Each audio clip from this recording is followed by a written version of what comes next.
La fragilité, c'est la beauté du monde qui nous renvoie à l'éphémère, la fine fleur de l'âme qui interroge la limite, un choc, un bruit suffit pour qu'elle s'efface et nous efface un peu en s'effaçant. Elle est affaire sensible, quand elle est abîmée, nous nous sentons abîmés. Étonnante fragilité, étonnante terre accostée par cet essai de Virginie Maiglet aux éditions Erol. Tant de mots qui nous expliquent, qui nous rassurent, qui nous bottent. Le chemin sera long. Virginie Maiglet ne cache rien des écueils. Des siècles et des siècles d'éducation à la dure, même lorsque nous sommes aimés, ne peuvent voler en éclats en quelques pages. Virginie Maiglet le sait. Elle s'est prise elle-même par la main et voici qu'elle prend la nôtre, sans appuyer, doucement. Et nous traversons les paysages blancs des silences.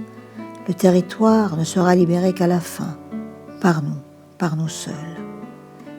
Il y a dans cette étonnante fragilité toutes ces émotions qui font de nous de grands enfants battus, non pas de coups réels, mais battus par une pudeur, par un silence, par une éducation qui nous oblige à ces échymoses invisibles. C'est inconcevable qui nous ébranle, nous dit Virginie Maiglet. Au fur et à mesure de ma lecture, j'ai entendu ma voix que j'ai tue, j'ai entendu celle de tant d'amis, filles et garçons, ces voix brisées doucement, sans bruit. Il n'est pas bon d'être fragile en ce monde de conquérants, en ces temps où la force est justement de taire sa fragilité, de la bâillonner.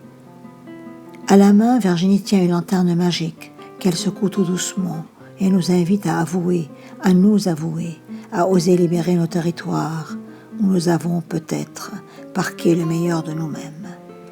Fragiles, nous le sommes dès la naissance, dès l'instant où sans le savoir, nous apprenons la première séparation de notre dernière zone de confort réel avant d'accoster le monde.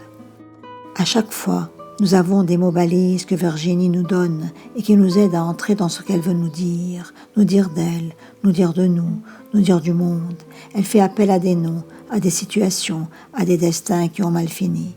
Toujours pour satisfaire un père, une mère, une fratrie, pour être acceptée dans l'enclos des amis, d'une enfance modèle, d'un adulte sans faille, fort, comme si l'humanité pouvait être sans faille, sans fêlure, seulement forte.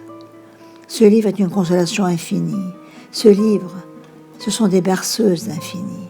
C'est le chant libéré de la fragilité. Une écharpe de douceur posée doucement sur nos épaules, comme pour nous réchauffer de la froideur qui a ankylosé notre parole profonde à force de serrer les dents, à force de combattre jusqu'à l'extrême souffrance parfois cette fragilité interdite. Une sorte d'aveuglement pour éduquer, pour éradiquer tout sentiment de vulnérabilité.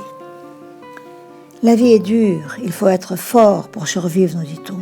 Pourtant, dans la dureté contre la dureté, il faut bien que quelque chose ou quelqu'un se fissure. Le choc est frontal, c'est nous qui allons trinquer. La vie, même lorsqu'elle se fissure, se régénère ailleurs, toujours. Pas nous, nous n'avons qu'un enclos limité, dans l'espace et le temps, et une petite barrière qu'il faut ouvrir. L'énigme de la fragilité est au cœur de la vie. L'art d'être fragile serait de ne pas attendre qu'elle se rappelle tragiquement à nos consciences en nous faisant violence, nous dit Virginie Maiglet. La fragilité insiste, et Virginie Maiglet aussi. Étonnante fragilité nous fait sortir de nos barbelés. Une main s'est posée sur notre épaule. Elle a suffi à provoquer le dégel. Nous avons la chance de cette main et des mots de Virginie Maiglet. Qu'elle en soit infiniment remerciée.